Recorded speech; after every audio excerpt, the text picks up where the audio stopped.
Depuis le début des années 70, EDF et Areva exportent illégalement des déchets nucléaires vers la Russie.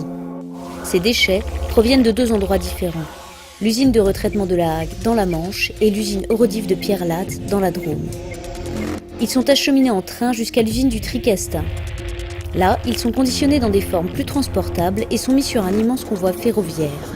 Ce convoi traverse ensuite toute la France en quelques jours et passe notamment à la hauteur de Lyon, Dijon, Paris, Rouen, pour arriver au Havre ou à Cherbourg. Là, un bateau cargo attend ses déchets. La plupart du temps, c'est le capitaine Kuroptev qui va charger à son bord la cargaison. 4 ou 5 jours après, les déchets arrivent au port de Saint-Pétersbourg et sont ensuite à nouveau acheminés en train jusqu'en Sibérie. Là, contrairement à ce que les industriels annoncent, la quasi-totalité n'est pas recyclée, mais simplement abandonnée à l'air libre. Ce circuit est très régulier. C'est environ 600 tonnes de déchets nucléaires français qui sont exportés tous les 15 jours depuis des années. En tout, depuis 2006, 33 000 tonnes d'uranium ont ainsi été expédiées vers la Russie et seulement 3 090 tonnes ont été rapatriées en France.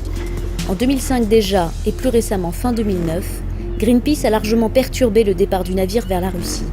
Cette année, Greenpeace s'est déjà mobilisé à Cherbourg, mais aussi au Tricastin pour empêcher le train d'arriver à bon port.